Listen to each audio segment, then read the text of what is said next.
ক্রাইস্টচার্চের অমীমাংসিত টেস্টের নায়ক বনে গেছেন জাস্টিন গ্রিপস। নিশ্চিত হারের মুখ থেকে অসাধারণ ব্যাটিংয়ে বাঁচিয়েছেন উইন্ডিজকে, হয়েছেন প্লেয়ার অব দ্য ম্যাচ, সে সঙ্গে গড়েছেন রেকর্ড। টেস্ট ক্রিকেটের মাত্র সপ্তম ব্যাটার হিসেবে দ্বিতীয় ইনিংসে হাঁকিয়েছেন ডাবল সেঞ্চুরি। ছয়ে নামা ক্যারিবিয়ান ব্যাটার হিসেবেও বোর্ডে জমা করেছেন সর্বোচ্চ 202 রান। অ্যাশেজের উত্তাপে যেন অনেকটা আড়ালেই পড়ে গিয়েছিল ক্রাইস্টচার্চ টেস্ট, অথচ দিন শেষে টেস্ট ক্রিকেটের বড় বিজ্ঞাপন হয়ে থাকলো এই ম্যাচ, যে বিজ্ঞাপনের পোস্টার বয় জাস্টিন গ্রিপস। একটি টেস্ট যত কারণে উত্তাপ ছড়াতে পারে তার সবকিছুই দেখা গেল ক্রাইস্টচার্চে। বড় রানের টার্গেটে নেমে হার অনেকটা নিশ্চিত ছিল সফরকারীদের। সেঞ্চুরি করে যে আলো দেখিয়েছিলেন শাই হোপ, তাও যেন নিভে গিয়েছিল তার উইকেটের সাথেই। কিন্তু ছয়ে নামা জাস্টিন গ্রিপস লিখলেন নিজের ইতিহাস, সাথে এই ম্যাচেরও।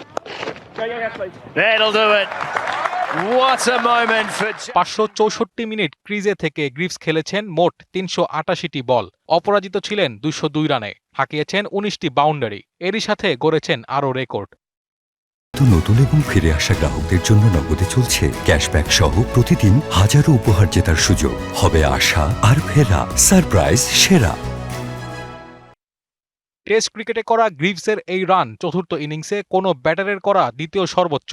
ক্যারিবিয়ানদের হয়ে ছয়ে ব্যাট করতে নেমে আর কেউই ছুঁতে পারেনি এই রান। সপ্তম ক্রিকেটার হিসেবে নাম লিখিয়েছেন টেস্টের দ্বিতীয় ইনিংসে ডাবল সেঞ্চুরিয়ানদের দলে।